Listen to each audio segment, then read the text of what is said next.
The doctor slipped me a secret note that read, "Don't go home, run."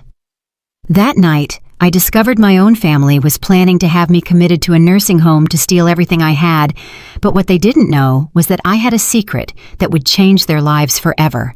My name is Martha Caldwell, and I'm 70 years old.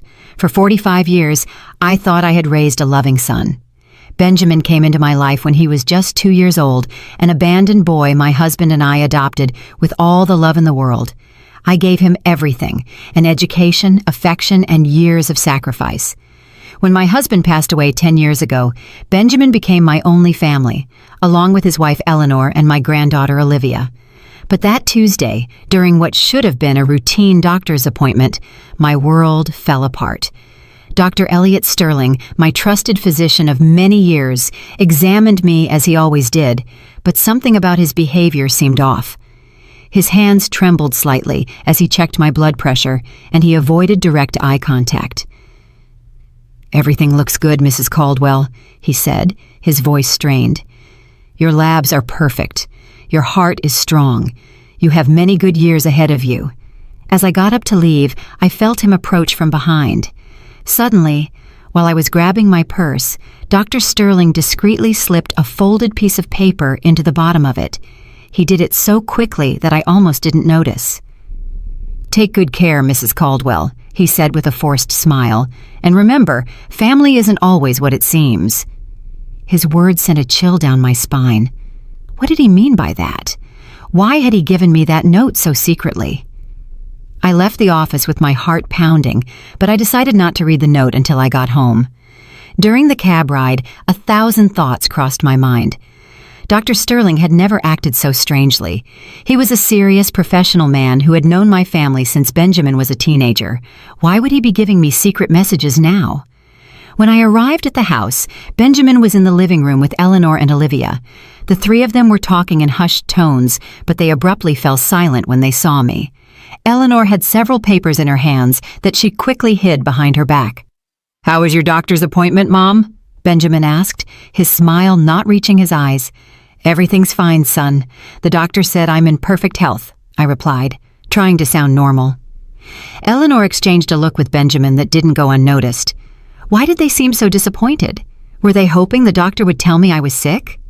"That's great, Grandma," Olivia said, but her voice sounded strangely cold. "It means you have plenty of time left to enjoy yourself." That night at dinner, I noticed my family was acting very strange. Benjamin barely spoke to me, Eleanor answered in monosyllables, and Olivia avoided my gaze. There was a tension in the air that you could cut with a knife. "Is something wrong?" I finally asked. "No, Mom, everything's fine," Benjamin replied quickly. "We're just tired." After dinner, I went to my room with a heavy heart. Something was definitely going on, and the doctor's note was starting to make sense. With trembling hands, I took the paper from my purse and unfolded it. What I read took my breath away. "Mrs. Caldwell, your family was here yesterday. Eleanor asked me about your mental state, and if I could certify that you need special care, they want to put you in a nursing home. They also asked about your inheritance and assets. Don't go home. Run, Dr. Sterling." My hands began to shake uncontrollably. My own family. The son I raised with so much love, the daughter-in-law I treated like my own child, my granddaughter who was always my adoration. Suddenly, it all made sense. The strange looks, the whispers, the hidden papers. They weren't disappointed because I was in good health. They were furious because the doctor hadn't cooperated with their plans. I couldn't sleep that night. Every noise in the house startled me. I lay awake, listening, trying to understand how I had reached this point. How was it possible that the family for whom I had sacrificed everything was now conspiring against me? At 2 a.m, I heard voices in the kitchen. I got up stealthily and crept toward my bedroom door. I could clearly hear Benjamin, Eleanor, and Olivia talking in low voices, but loud enough for me to understand every word. "The damn doctor wouldn't cooperate," Eleanor said with irritation. "I explained to him that the old lady is losing her mind, that she sometimes doesn't recognize anyone, that she leaves the gas on, but he insisted she's perfectly fine." "Relax, my love," Benjamin replied. "We'll find another doctor, one who's willing to sign the papers we need." "But what do we do with her in the meantime?" Olivia asked. I already booked my spot at the college in the U.S. I need that money now, not in 5 years when she finally dies of old age." "Olivia, don't talk like that," Benjamin scolded, though without much conviction.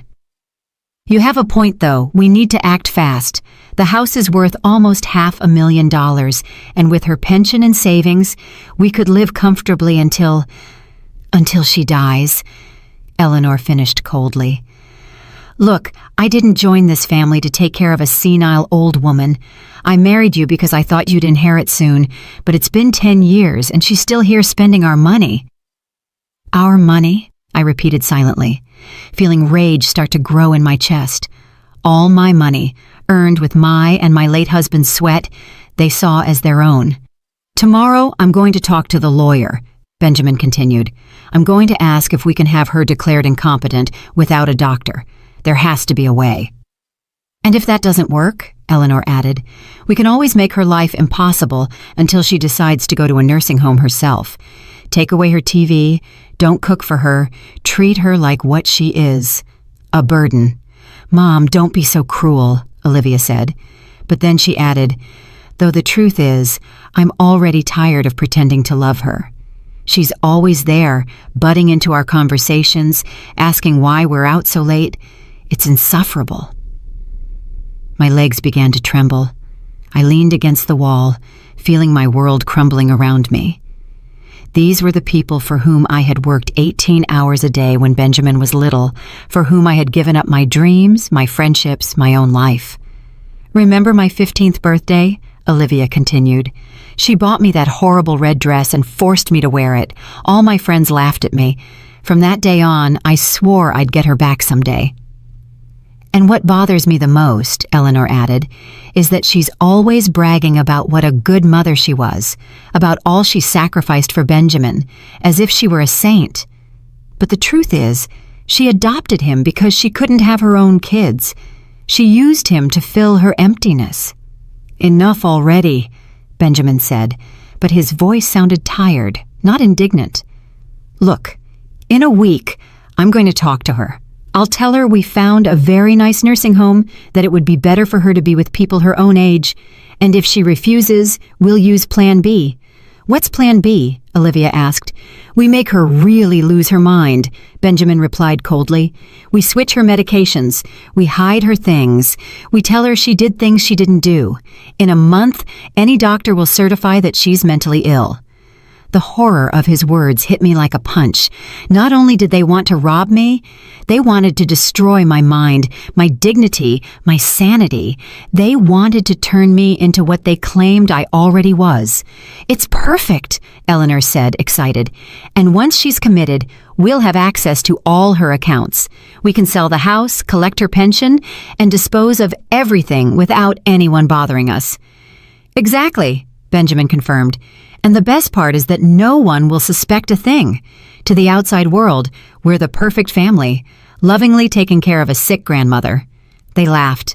The three of them laughed, as if they had told the best joke in the world.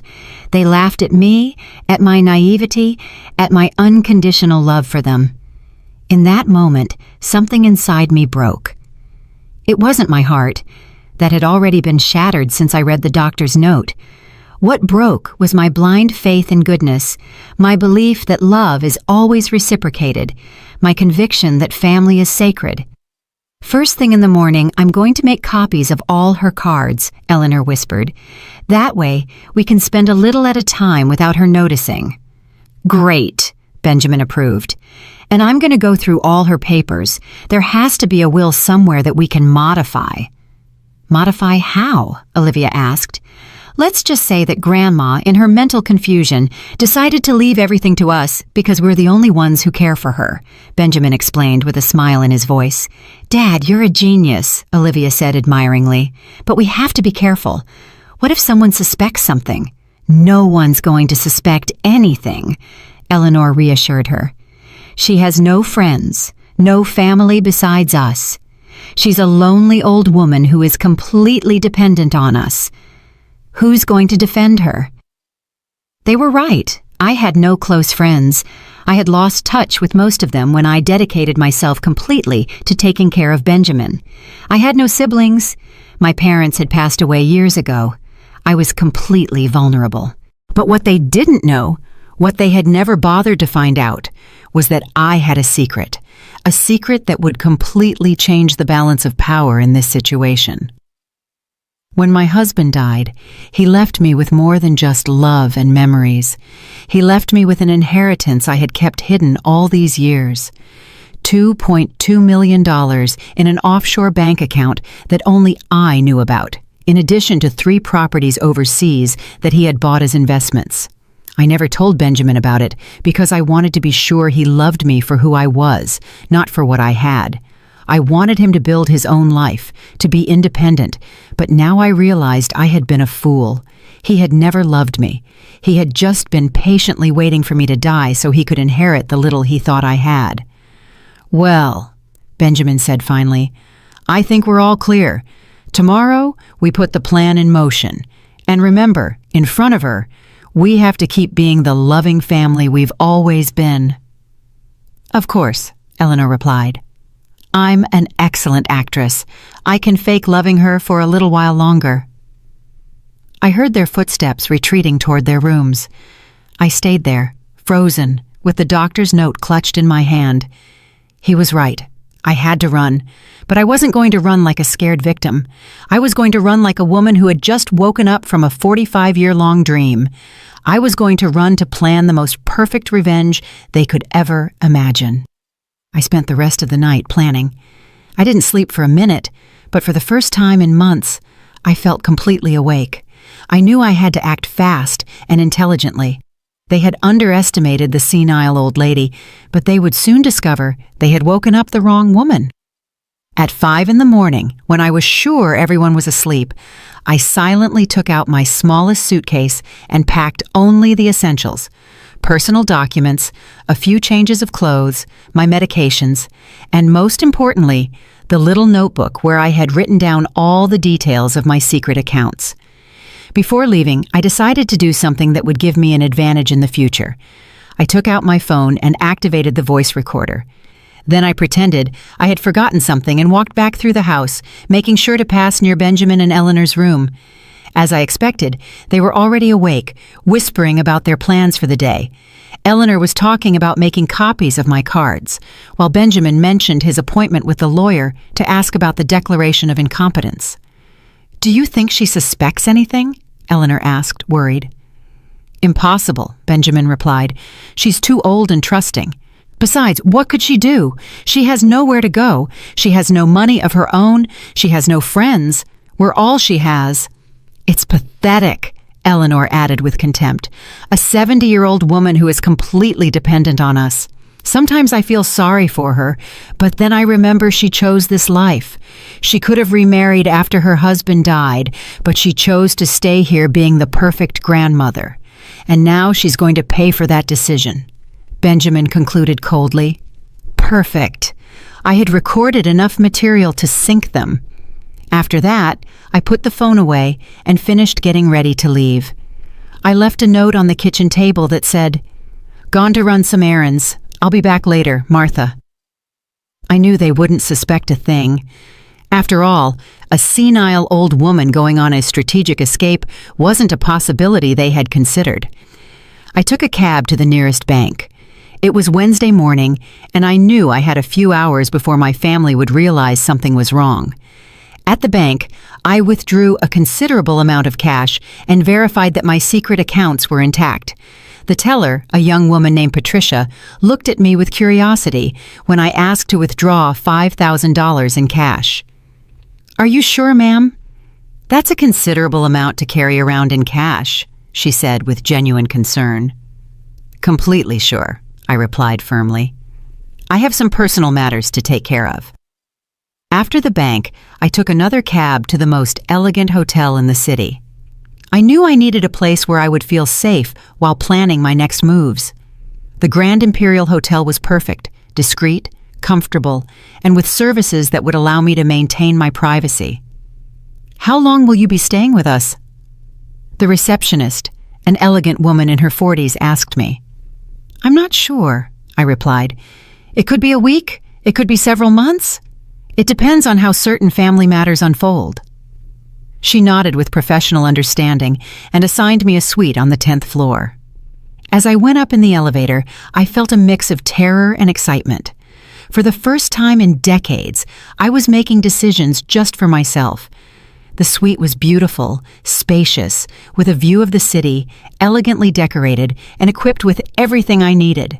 I sat on the living room sofa and for the first time since the night before, allowed my emotions to overwhelm me. I cried. I cried for the 45 years I had dedicated to raising a son who saw me as an obstacle. I cried for the humiliations I had endured without realizing it. I cried for the woman I had been before I became the perfect grandmother they despised. But after crying, I wiped away my tears and began to plan. I took out my notebook and started making a list of everything I needed to do. First, contact my financial advisors overseas to activate my accounts. Second, hire the best lawyer in the city. Third, find a private investigator who could help me document everything my family had done and was planning to do. At 2 p.m, my phone started to ring. It was Benjamin. "Mom, where are you? It's 2 p.m. and you haven't come back." His voice sounded worried, but I could detect the irritation beneath the concern. "I'm fine, son," I replied calmly. "I decided to take a day for myself. It's been a long time since I did that." "A day for yourself? What does that mean? Where exactly are you?" Now his voice was clearly annoyed. "I'm in the city taking care of some things I needed to do," I lied partially. "Don't worry, I'll be back when I'm finished." "Mom, this isn't like you. You always let us know where you're going. Eleanor is worried, and so is Olivia. We need to know where you are." For the first time in years, I detected something in his voice that surprised me. Panic. He wasn't worried about my well-being. He was worried because he had lost control over me. "You know what, Benjamin?" I said with a calmness that surprised me. "I'm 70 years old. I think I'm old enough to make my own decisions about where to go and what to do." There was a silence on the other end of the line. "Mom, you're scaring me. You don't sound like yourself." "Are you taking your medications?" he asked. And in that question, I could hear the beginning of their strategy. He was already planting the seed that I was not mentally well. "I'm perfectly fine, son. I've never been better," I replied and hung up. I immediately turned off my phone. I knew they would call me obsessively, and I needed peace to do what I had to do. That afternoon, I hired the most prestigious law firm in the city. The head attorney, a man in his 50s named Dr. Graham Montgomery, received me personally when I mentioned the amount of money I was willing to pay for his services. "I need complete legal protection," I explained. "My family is trying to have me declared incompetent to take control of my assets, but I have recordings that prove it's a conspiracy." Dr. Montgomery listened carefully as I played the recordings I had made that morning. His expression grew more and more serious. "Mrs. Caldwell, this is very serious," he said finally.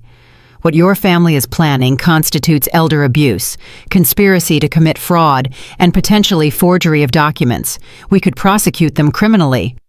"That's exactly what I want," I replied with determination. "But I need to do it strategically. I want them to pay, but I want it to be in the most painful way possible for them." Dr. Montgomery smiled. It was the smile of a man who had found a case he liked. "Mrs. Caldwell, I think you and I are going to work very well together," he said. "I'm going to assign my best team to your case, but I need you to tell me everything, absolutely everything." I told him about adopting Benjamin, about my husband, about the years of sacrifice, about the secret inheritance, about everything. Dr. Montgomery took notes carefully. "Do you know exactly how much money you have in your secret accounts?" he asked me. $2.2 million in cash, plus 3 properties overseas that are worth approximately $1.5 million more, I replied. Dr. Montgomery stopped writing and looked at me with renewed respect. "Mrs. Caldwell, you are not just a victim of family abuse. You are a very powerful woman who has been underestimated by her family. We are going to use that power to teach them the lesson of their lives." For the first time in days, I smiled genuinely. The war had begun, but now I had the right weapons. That night, from the comfort of my hotel suite, I turned on my phone to check my messages. I had 37 missed calls from Benjamin, 15 from Eleanor, and 8 from Olivia. The text messages were becoming more and more desperate. "Mom, please answer. We are very worried." "Martha, if you don't respond, we're going to call the police." "Grandma, where are you? Dad says you're going to get into trouble." I decided to reply only to Benjamin. "I'm fine, don't worry. I'll come back when I'm ready." The response came immediately. "Mom, this isn't normal. You need to come home now. Eleanor made your favorite dinner." His favorite dinner. As if after 45 years, he didn't know that Eleanor had never cooked anything special for me. It was another lie, another manipulation. The next day, Dr. Graham Montgomery called me early. "Mrs. Caldwell, I have some interesting news. My private investigator has already started working on your case and has discovered something important. Your daughter-in-law, Eleanor, has been using your personal information to apply for credit cards in your name for the past 6 months." "What?" I exclaimed, feeling indignation grow in my chest. "She has 5 credit cards that you never authorized, with an accumulated debt of $43,000. Purchases at luxury stores, expensive restaurants, even a trip to the Florida Keys last month," the lawyer explained. "But I never went to the Florida Keys," I said, confused. "No, ma'am, they went. Your family took a week-long vacation using your money while they told you they were going to visit Eleanor's sick mother." The memory hit me like a slap. I remembered that week perfectly. Eleanor had cried, saying her mother was very ill and they needed to go and take care of her urgently. I had given them money for the trip, in addition to what they had already stolen with the fake credit cards. "Dr. Montgomery, what else did your investigator discover?" I asked, fearing the answer. "Your son Benjamin lost his job 8 months ago, but he never told you. He has been living off your savings and pension. We also discovered that he has already contacted 3 different doctors, trying to find one who is willing to certify that you suffer from senile dementia." Each revelation was a deeper stab. Not only had they planned to rob me, but they had already been robbing me for months. Not only did they want to declare me insane, they had already started the process. "And my granddaughter, Olivia?" I asked, my voice breaking. "She also has her secrets, Mrs. Caldwell. She's 3 months pregnant, but she's lying to her parents about who the father is. Apparently the real father is a married man of 50 who promised to leave his wife, but now doesn't want to know anything about the baby." "Oh my God," I whispered. My granddaughter. The girl I had helped raise was involved in a scandal that could destroy her future. "There's more," Dr. Montgomery continued. "Eleanor has been having an affair with your neighbor Dave for the past 2 years. My investigator has photographs and videos that prove it." "Dave? Carol's husband?" I asked, remembering the sweet woman who lived next door. "That's right. Apparently, Eleanor and Dave meet at a motel on Tuesday and Thursday afternoons, while Benjamin believes she is at her yoga class. The irony was brutal. While they were planning to destroy my life by accusing me of being crazy, each of them was living a lie that made them far worse than I could ever have imagined. "Dr. Montgomery, I want you to document all of this," I told him with renewed determination. "Every lie, every theft, every betrayal. I want that when the time comes to confront them, they have evidence of everything." "Of course, Mrs. Caldwell, but I have a suggestion. Instead of confronting them immediately, what do you think of letting them dig their own grave a little deeper?" That afternoon, I decided to do something I hadn't done in years: buy new clothes. I went to the most elegant stores in the city and bought 3 beautiful dresses: an elegant black one, a vibrant red one, and an emerald green one that made me feel powerful. I also bought new shoes, a genuine leather handbag, and even got my hair done at the city's most exclusive salon. The stylist, a young woman named Sophia, worked on my hair for 3 hours. "Ma'am, you have beautiful hair," she told me as she worked. "Why have you neglected it so much?" "Because, for a long time, I thought it wasn't worth taking care of myself," I replied honestly. "I thought my only function was to be the invisible grandmother who takes care of everyone else." "Well, those days are over," Sophia declared firmly. "When I'm done with you, you're going to look like the queen you've always been." And she was right. When I looked at myself in the mirror, I didn't recognize the woman looking back at me. My hair had a modern, elegant cut with highlights that brought light to my face. I looked powerful. That night, having dinner in the hotel restaurant, I decided to call Benjamin. "Mom, finally! Where the heck have you been?" His voice sounded furious, not worried. "Taking care of myself, son," I replied calmly. "You know, I hadn't taken time for myself in years. It's been very revealing." "Mom, this has to stop. You can't just disappear like this. We're your family. We have a right to know where you are." "A right," I repeated, letting the word hang in the air. "Since when does my family have a right over me?" "Since you started acting erratically," he replied, and there he was again, trying to plant the seed that I was mentally unstable. Erratic? Does it seem erratic to you that a 70-year-old woman decides to take a few days for herself? Yes, when that woman has never done anything like that before. "Mom, I think you need to talk to a specialist. You're acting very strangely." "A specialist?" I asked, feigning confusion. "What kind of specialist, Benjamin?" A psychologist, Mom. Someone who can help you with these behavioral changes." Perfect. He was admitting his intentions on a call that I was recording. "You know what, son? You're right.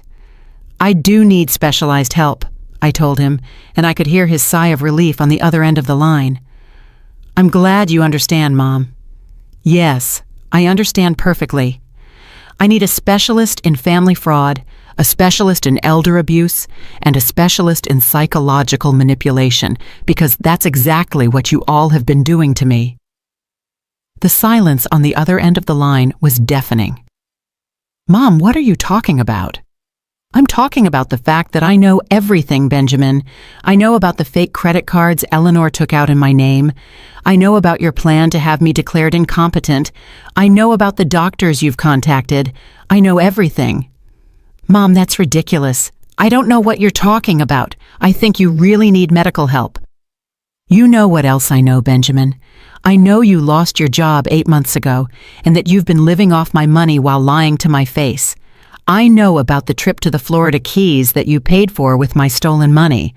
I know many other things that are going to surprise you a lot when you see them in court." "You're delirious," he said, but his voice no longer sounded sure. "Delirious? Last night I heard you planning how to make me really go crazy by switching my medications. Is that a delusion too?" This time the silence was even longer. "Mom, come home. We can talk about this as a family." "No, Benjamin, we are no longer family. A family doesn't betray you the way you betrayed me. A family doesn't plan the mental destruction of one of its members to steal their money." "Mom, please. What I am going to do is give you one chance, just one chance, to confess everything, apologize genuinely, and return every penny you have stolen from me. If you do that, maybe, just maybe, I can find a way to forgive you."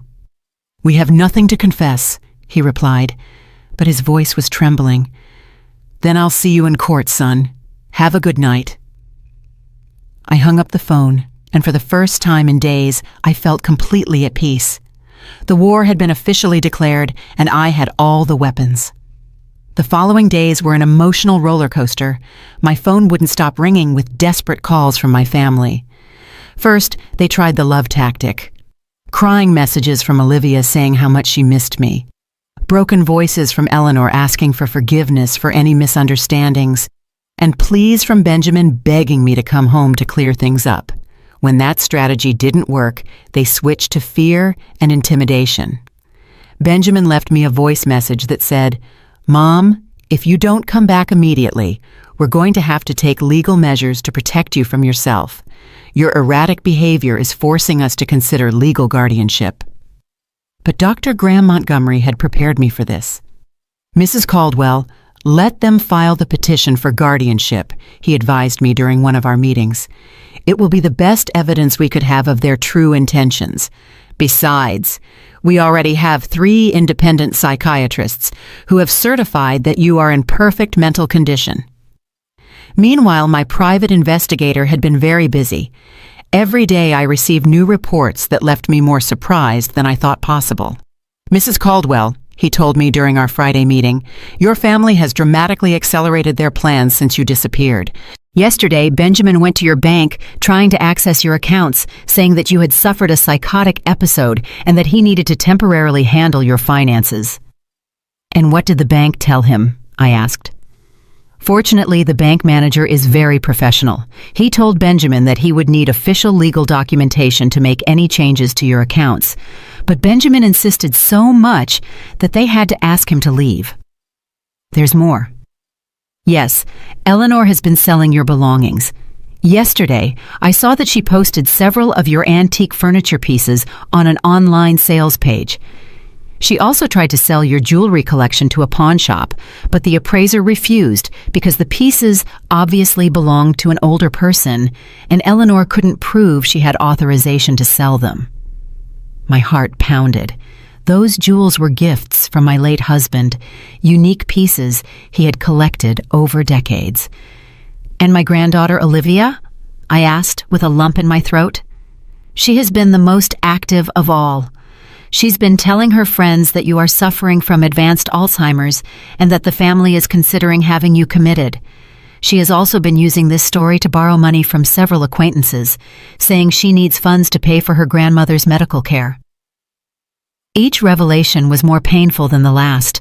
Not only were they stealing from me, they were destroying my reputation and using my supposed illness to manipulate other people. But here's the most interesting part, the investigator continued.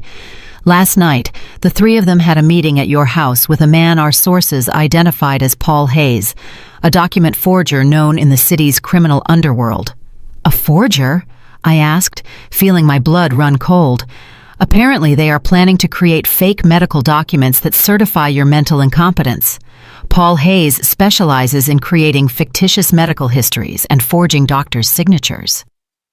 This was much worse than I had imagined. Not only did they want to steal from me, they were willing to commit multiple serious crimes to do so.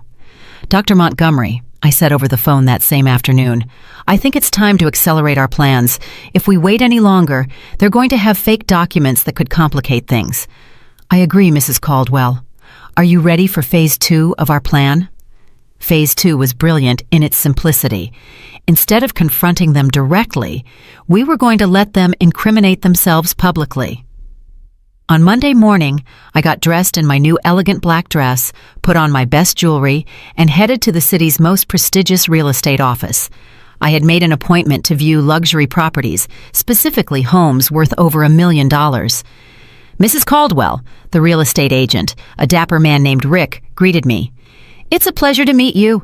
I understand you're interested in acquiring a high-value property. That's right, I replied with confidence. I'm looking for a house that reflects my new stage of life, something elegant, modern, with good security. Perfect. I have 3 properties that might interest you. What Rick didn't know was that my private investigator had coordinated everything perfectly. At 11 in the morning, exactly when we would be viewing the second property, Benjamin, Eleanor, and Olivia would coincidentally appear at the same real estate office. We were in the middle of a visit to a spectacular mansion when I heard familiar voices at the main entrance. Excuse me, I said to Rick. I think some acquaintances just arrived. When we went down to the main lobby, there they were, the 3 of them, dressed in their best clothes, talking to another real estate agent. We're interested in selling a property, I heard Benjamin say. It's my mother's house, but she's ill, and we have legal power of attorney to handle her affairs. Power of attorney? The agent asked. Could you show me the documentation? Well, we're still processing the official papers, Eleanor replied nervously. But it's just a matter of days. We want to get a head start on the appraisal process. Hello, family, I said loudly from the stairs. The 3 of them turned around at the same time, and their faces of horror were worthy of a movie. Benjamin turned pale. Eleanor's mouth opened without making a sound, and Olivia literally took a step back. Mom? Benjamin stammered. What are you doing here? The same thing you are, apparently, I replied calmly as I walked down the stairs. Although I'm buying, not selling. Rick, my real estate agent, approached with a professional smile. Do you know these people, Mrs. Caldwell? Unfortunately, yes, I replied. This is my family, or at least that's what I thought until recently. Mom, we need to talk, Benjamin said, trying to sound authoritative, but failing miserably. About what, Benjamin? About how you were planning to sell my house without my authorization? About the fake documents you're processing? Or about the power of attorney you just mentioned that doesn't exist? The other real estate agent looked confused and clearly uncomfortable. Excuse me, he interrupted, but if there is a legal conflict over the property, we cannot proceed with any appraisal until it is resolved. There's no conflict, Eleanor said desperately. It's just that she hasn't been right in the head lately. I'm not right in the head, I repeated loudly, making sure everyone in the office could hear. Is that why I'm here buying $1.5 million house with my own money? Rick's jaw dropped. $1.5 million? Olivia whispered. Oh yes, dear granddaughter, I said with a sweet smile. It turns out your senile grandmother has a lot more money than you thought. I took out my phone and dialed Dr. Montgomery's number. Doctor, I'm at Richards & Associates Realty. My family is here trying to sell my property without authorization and claiming they have power of attorney over my affairs. Could you send someone from your office to document this situation? Of course, Mrs. Caldwell. Someone will be there in 15 minutes. I hung up and looked at my family with a calmness that surprised me. Now we're going to wait for my lawyers to arrive, I announced, and they're going to explain to everyone here exactly what legal documents you have, how you obtained them, and why you believe you have the right to sell my property. Benjamin tried to approach me. Mom, this is a misunderstanding. We can solve it at home. No, I said firmly, taking a step back. There is nothing left to solve at home. I no longer have a home, at least not with you in it. Eleanor began to cry, but they were tears of panic, not sadness. Martha, please, we're family. Everything we've done has been for your own good. For my own good? I asked, raising my voice. Stealing my money with fake credit cards was for my own good? Planning to forge medical documents was for my own good? Hiring a criminal to fake my medical history was for my own good? Each accusation fell like a bomb in the lobby of the real estate office. The other clients and employees had stopped to listen, and I could see the expressions of horror and disgust on their faces. We don't know what you're talking about, Olivia lied desperately. You don't? I took out my phone and played one of the recordings I had made. Benjamin's voice filled the space. We make her really lose her mind. We switch her medications. We hide her things. We tell her she did things she didn't do. In a month, any doctor will certify that she's mentally ill. The silence in the real estate office was deafening. I could see how the faces of the employees and clients were filled with indignation and repugnance. That recording is illegal, Eleanor yelled hysterically. Not in this state, I replied calmly, and definitely not when it's recorded to prevent a crime that is being planned. At that moment, 2 lawyers from Dr. Montgomery's firm arrived along with a public notary. Mrs. Caldwell, we are from the Montgomery & Associates firm. We understand there are some people here who claim to have legal authority over your affairs. That's right, I replied. I would like you to officially document that these 3 people have no legal power over me, my properties, or my finances, and that any attempt to exercise such authority constitutes fraud. One of the lawyers addressed Benjamin. Sir, could you show me the documentation that supports your authority to sell Mrs. Caldwell's property? Benjamin opened and closed his mouth like a fish out of water. We're in the process of... In other words, they don't have any documentation, I declared, because they don't have any authority. What they do have is a criminal plan to steal everything I own. The public humiliation at the real estate office was just the beginning. When we left the building, my family followed me to the street, alternately yelling and pleading. Mom, wait! Benjamin shouted. Can't we fix this? It's all been a terrible misunderstanding. Grandma, please, Olivia cried. I love you. You can't do this to us. Eleanor, for her part, had completely changed her strategy. She no longer feigned love or concern. You're a bitter old woman, she shouted at me as I got into my cab. You've used us all these years. Benjamin gave you the best years of his life, and this is how you repay him? The best years of his life? I turned toward her from the cab window. Do you mean the years I worked 18 hours a day to support him? The years I gave up my career, my friends, my social life to raise him? Those years? You chose to adopt him, Eleanor replied with venom in her voice. No one forced you, and now you pretend we owe you eternal gratitude? I don't pretend you owe me gratitude, I replied with a deadly calm. I just pretend that you don't steal from me, that you don't betray me, and that you don't plan to drive me crazy to get my money. Apparently, that was too much to ask. I told the cab driver to start the car, leaving my family shouting on the curb.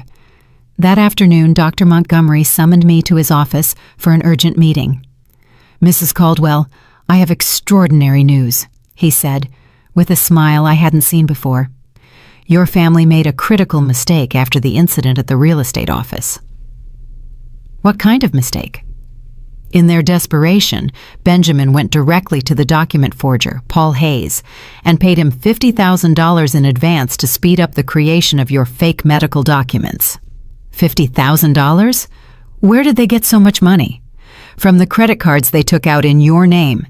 And apparently, Eleanor sold her car. But here's the best part. Paul Hayes is an FBI informant. He has been collaborating with the authorities for the past 6 months to dismantle a document fraud ring. I was speechless for a moment.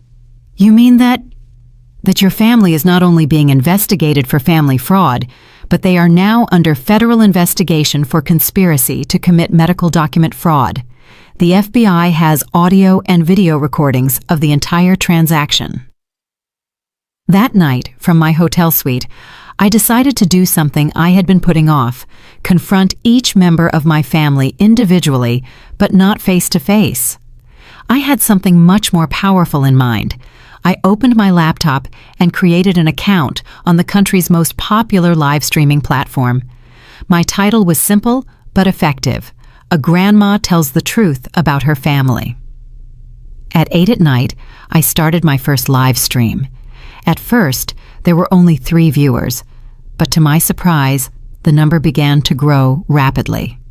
Good evening, I began, looking directly at the camera. My name is Martha Caldwell. I'm 70 years old, and tonight I'm going to tell you a story that will change the way you see perfect families. In 20 minutes, I had over 500 viewers. By the end of the hour, there were over 3,000. I told them everything. From Benjamin's adoption to the secret note from Dr. Sterling, from the fraudulent credit cards to the plans to drive me crazy. I played the recordings, showed the documents I had compiled, and explained each betrayal in precise detail.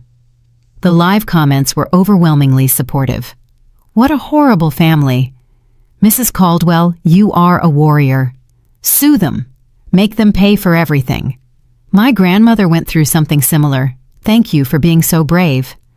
But what really changed everything was when, in the middle of my stream, I received a live call. It was Olivia. Grandma, please turn off that stream, she pleaded. You're ruining our lives.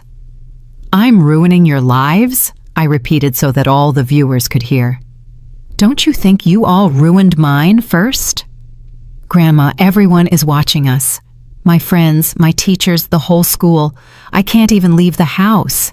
And how do you think I would feel if you had me committed to a nursing home against my will, declared mentally incompetent, and stole all my money? That was never going to happen. We were just exploring options. Exploring options? I shouted, for the first time in days losing the composure I had maintained. Olivia, I raised you since you were a baby. I changed your diapers. I took you to school. I took care of you when you were sick, and you were there smiling while your parents planned to destroy me. The silence on the other end of the line was deafening, but the live comments exploded. Tell her the truth! This girl is shameless. Mrs. Caldwell, don't let her manipulate you. Grandma, Olivia finally said in a broken voice, I need money for college and for other things. You thought what, Olivia? You thought I was your personal bank? You thought you could collaborate on a plan to drive me crazy and then use my money to pay for your studies? It's not like that. Then how is it? Explain it to the 4,000 people who are watching us right now. Explain to them why you told your friends you needed to borrow money to pay for my medical care while I was perfectly fine. Another silence. Then barely audible, "How do you know that?" "Because I'm not the senile old woman you think I am. I know everything, Olivia. Everything, including things about you that your parents don't know." "What? What things?" "Things that could ruin your future much more than this stream could." She hung up immediately, but the damage was already done. The viewers had heard my granddaughter implicitly admit that she knew about the plans against me. 5 minutes later, my phone rang again. This time it was Benjamin, and he sounded absolutely furious. "Mom, turn off that stream right now!" he roared. "Hello, Benjamin," I said sweetly. "Do you want to talk to the 5,000 people who are watching us?" "This is defamation. I'm going to sue you for slander." "Slander? Is it slander to play audio recordings where you all plan to drive me crazy? Is it slander to show bank statements that prove you've been stealing from me for months? Those recordings are illegal." "Not in this state, son, and definitely not when they're made to prevent a crime. But tell me, do you want to explain to all these viewers why you paid a document forger $50,000 yesterday afternoon?" The silence was so long I thought he had hung up. How do you know that?" "Because Paul Hayes is an FBI informant. Benjamin, congratulations. Now you're not only being investigated for family fraud, but for federal conspiracy." "You're lying. Want to bet? Check the news tomorrow morning. Or better yet, wait for the federal agents to knock on your door." The live comments went wild. "FBI, FBI, FBI. This family is going to jail. Mrs. Caldwell is a detective. Justice for Grandma."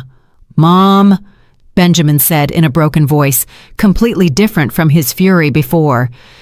"Please, stop this. We can still fix it. We're family, aren't we?" "Benjamin," I replied with genuine sadness, "a family doesn't betray. A family doesn't steal. A family doesn't plan the mental destruction of one of its members. What you are is not a family. It's a criminal organization that shares a last name. We gave you 45 years of our lives. You didn't give me 45 years. I gave you 45 years of my life. I gave up everything for you, and you were just waiting for me to die to inherit what you thought I had. We need that money, Mom. We have debts, problems. And that's why you decided to drive me crazy? That's why you decided to steal from me? That's why you decided to destroy the last years of my life? It wasn't personal." Those 3 words hung in the air like a death sentence. It wasn't personal. 45 years of love, sacrifice, and dedication. And to him, it wasn't personal. "You're right, Benjamin," I said finally. "It wasn't personal for you all, and from now on, it won't be personal for me either. I'll see you in court." I hung up and looked at the camera. "And that, dear viewers, was my family," I said with a sad smile. "Tomorrow, I'll continue with this story. Good night." I ended the stream with over 7,000 viewers and hundreds of messages of support. For the first time in weeks, I went to sleep feeling that I was not alone in this battle. The next morning, I woke up with my phone exploding with notifications. My live stream had gone viral. I had thousands of messages of support, hundreds of interview requests from media outlets, and surprisingly, dozens of messages from other older people who had gone through similar situations. "Mrs. Caldwell," one message said, "my son did the exact same thing. Thank you for being brave and telling your story. You've inspired me to take action." Another said, "I'm a lawyer specializing in elder abuse. Your case is textbook. If you need additional help, I'm at your disposal at no cost." But the message that impacted me the most was from a woman named Carol Sterling. "Mrs. Caldwell, I'm a social worker. Just yesterday, I prevented a family from having their 75-year-old father committed after seeing your stream. Your courage is saving other grandparents." Dr. Montgomery called me at 9 in the morning. "Mrs. Caldwell, I have news that will change everything," he said with a smile I hadn't seen before. "The FBI arrested Paul Hayes last night, and in his interrogation, he confessed everything about the transaction with your family. Everything. Not only did he admit that Benjamin paid him to forge medical documents, but he also revealed that your family asked him to create a fake will in your name, leaving everything to them and declaring that you were mentally incompetent when you signed it. I felt as if I had been punched in the stomach. A fake will. Apparently, the plan was much more elaborate than we thought. They were going to use the fake medical documents to have you committed. Then they would present the forged will and finally wait for you to die in the nursing home to legally inherit everything. My God, I whispered. How long had they been planning this? According to Paul Hayes, Eleanor first contacted him 4 months ago. This was not a desperate, last-minute decision. It was a calculated and premeditated conspiracy. That afternoon, while I was processing this new information in my hotel suite, I received an unexpected call. It was Olivia, and for the first time in weeks, her voice sounded genuinely broken. "Grandma, can we please talk? Just you and me." "What for, Olivia? For you to lie to me again? For you to try to manipulate me emotionally?" "No, Grandma, to tell you the truth, the whole truth. I can't take this anymore." Something in her voice made me hesitate. I decided to take a risk. "Okay, but it will be in a public place with witnesses, and I'm going to record the entire conversation. Whatever you want, just please." We met at the cafe in the hotel lobby. Olivia arrived with eyes swollen from crying, dressed carelessly, very different from the vain girl I knew. "Grandma," she began before I could say anything, "you have to know that I never wanted things to go this far." "How far, Olivia? How far did you think was acceptable?" "At first, Mom and Dad just talked about convincing you to move to a luxury nursing home. They said it would be better for you, that you would have the company of people your own age." "And what did you think?" I thought maybe they were right. The house is very big for you alone, and sometimes you seemed lonely." She stopped and looked me in the eyes. "But that was before I knew about the money." "What money?" "They didn't know about my secret accounts." "No, but they knew about your pension, about the savings you had in the local bank, about the value of the house. Mom had been investigating for months, going through your papers when you weren't home. She would call your bank pretending to be you. She even went to see your old boss to ask about your retirement pension." Each revelation was a deeper stab. "And when they decided it wasn't enough to just convince me?" Olivia began to cry. "When Mom found out that you could live another 20 years, she said she couldn't wait that long, that she needed the money now." What did she need the money for so urgently? To pay Dad's debts. He lost a lot of money on sports betting over the past 2 years. He owes over $100,000 to some very dangerous people. Another shocking revelation. Benjamin had not only lost his job, he was a compulsive gambler with dangerous debts.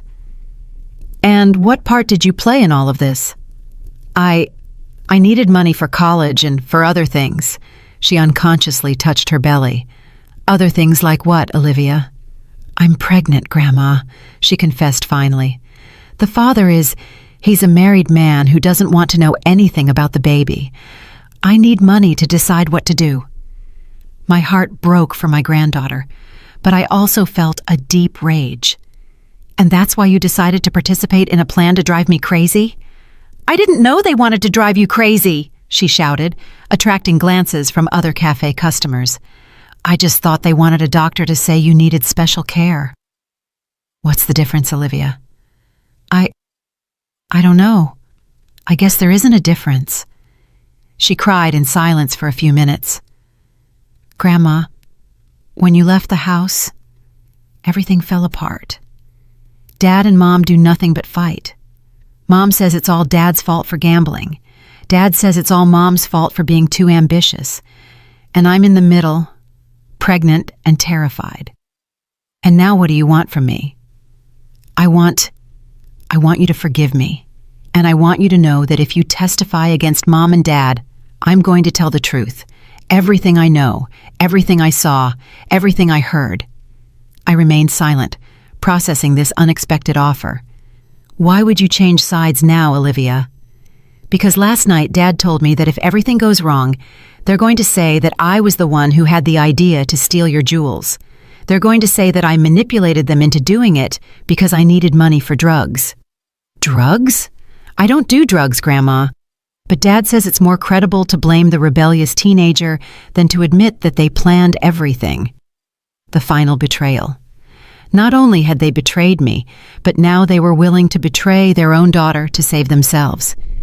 Do you have proof of what you're telling me? Olivia took out her phone. I have recordings of all their fights since you left. I have text messages where they plan to blame me. I have videos of Mom counting the money she got from selling your jewels. Why did you record all of that? Because a week ago, I realized that when all this is over, they're going to abandon me too. I'm underage, I'm pregnant, and I have no money. They're going to need a scapegoat, and that scapegoat is going to be me. I looked at her intently, trying to determine if this was another manipulation or if I was finally hearing the truth. Olivia, if you decide to testify against your parents, your life will change forever. Your relationship with them will be completely over. My relationship with them is already over, Grandma, from the moment they decided to use me as part of their plan against you, and then decided to sacrifice me to save themselves. And what do you want in exchange for your testimony? I want you to help me finish high school. I want you to help me make the right decision about my pregnancy. And I want you to teach me how to be a strong woman like you. For the first time in weeks, I felt a spark of the old connection I had had with my granddaughter. Olivia, if you do this, if you help me get justice, I'm not only going to help you with high school and with your situation. I'm going to teach you something much more valuable. What? I'm going to teach you that real family is not defined by blood, but by loyalty, respect, and genuine love. And that sometimes protecting yourself means moving away from toxic people, even if you share their last name. Olivia extended her hand across the table. Deal, Grandma. I shook her hand, knowing that this moment would mark the beginning of the end for Benjamin and Eleanor. Deal, my girl.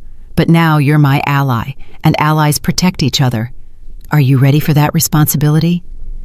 More ready than I've ever been for anything in my life. The day of the trial came faster than I expected. In 3 weeks, Dr. Montgomery had built a case so solid that even my family's expensive lawyer recommended that they plead guilty to negotiate a lesser sentence. But Benjamin and Eleanor refused.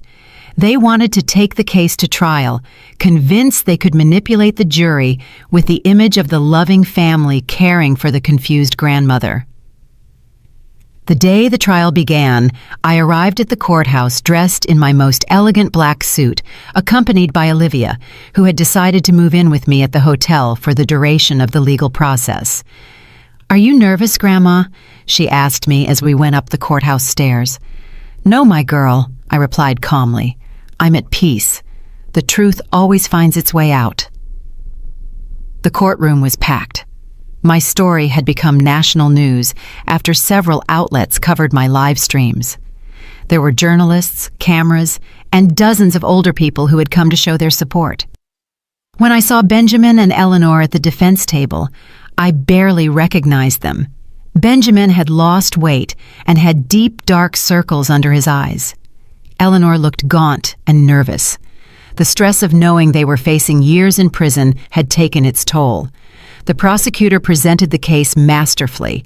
He showed the audio recordings where they planned to drive me crazy. He presented evidence of credit card fraud. He explained the conspiracy with the document forger and finally showed the proof of the fraudulent mortgage on my house.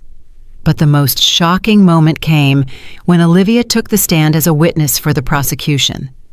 Ms. Caldwell, the prosecutor asked her, can you tell us what you heard when your parents discussed their plans for your grandmother? With a firm, clear voice, Olivia narrated every conversation, every plan, every betrayal. She described how they had planned to switch my medications, how they had calculated how much money they would get from my death, and how they had decided to blame her if everything went wrong. When she finished testifying, the silence in the courtroom was deafening. I saw several members of the jury wiping tears from their eyes. The defense attorney tried to discredit Olivia, suggesting she was lying to get money from me. "Ms., isn't it true that you're pregnant and need money?" he asked aggressively. "Yes, I'm pregnant," Olivia replied with dignity. "And yes, I need help, but I'm not lying to get it. I'm telling the truth because it's the right thing to do." "And isn't it convenient that your grandmother promised to help you financially in exchange for your testimony?" "My grandmother didn't promise me money in exchange for my testimony," Olivia replied firmly. "She promised me support because I finally had the courage to do the right thing. There's a difference." When it was my turn to testify, I took the stand feeling the weight of all the eyes in the courtroom on me. "Mrs. Caldwell," the prosecutor asked me, "can you tell us how you felt when you discovered your family's plans?" "I felt like I had lived a lie for 45 years, I replied. "They didn't just betray me. They made me question every moment of love I thought I had shared with them. They made me wonder if I was ever anything more than an obstacle between them and my money. And how do you feel now?" "Now I feel free," I said, looking directly at Benjamin. "Free from the lies, free from the manipulation, and free from the obligation to love people who never truly loved me." The defense attorney tried to make me look like a vengeful, wealthy woman who was exaggerating the situation. "Mrs. Caldwell, isn't it true that you have millions of dollars that you never mentioned to your family?" "It's true that I have resources they were unaware of," I admitted. "But those resources do not justify conspiring to drive me crazy, stealing my identity, or forging legal documents." "Don't you think your family deserved to know about that money?" "Deserved? Why? For planning my forced commitment? For stealing from me for months? For betraying me in the cruelest way possible?" The trial lasted 5 days. In the end, the jury deliberated for just 2 hours before returning with a unanimous verdict: guilty on all counts. Benjamin was sentenced to 12 years in prison for conspiracy, fraud, forgery of documents, and elder abuse. Eleanor received 10 years for the same charges, plus additional charges for mortgage fraud. When the judge read the sentences, Eleanor broke down crying. Benjamin simply stared ahead with an empty expression. After the trial, as we were leaving the courthouse, a reporter asked me, "Mrs. Caldwell, do you feel that justice was served?" "I feel that legal justice was served," I replied. "But the real justice was discovering who I truly was before it was too late to enjoy the rest of my life." 6 months later, I bought a beautiful house on the outskirts of the city. It's smaller than my old house, but it's full of light and has a lovely garden where Olivia and I spend our afternoons. Olivia finished high school with honors and decided to keep the baby. She is now studying law, inspired by everything we went through together. She says she wants to specialize in elder protection. "Grandma," she told me a few weeks ago, as we worked in the garden, "do you ever regret adopting Dad?" "I don't regret adopting him," I replied, caressing the flowers we had planted together. "I only regret not having understood sooner that kindness should never be practiced at the cost of self-destruction." "And what did you learn from all of this?" "I learned that real family is not defined by blood or shared years. It is defined by mutual respect, genuine loyalty, and unconditional love. I learned that it is better to be alone with dignity than to be accompanied by betrayal. And I learned that it is never too late to start over. Now, at 71 years old, I am living the fullest life I have ever had. I travel, I read, I have new friends, and above all, I have a genuine relationship with my granddaughter, who has become the daughter of my heart that I always wanted to have. Benjamin and Eleanor have tried to contact me from prison several times, but their letters go directly to the trash, unopened. Some doors, once closed, should never be opened again. Every night before I go to sleep, I am thankful for 3 things: for Dr. Sterling, who had the courage to warn me, for my own strength that I didn't know I had, and for discovering that endings can also be beginnings if you have the courage to write your own story. Kindness is still important in my life, but now I practice it with wisdom. I help other older people who are facing similar situations. I support Olivia in her studies, and I have created a foundation to prevent elder abuse. But more important than all that, I finally learned to love myself as much as I loved everyone else my whole life. And that, my dears, is the most valuable lesson of all.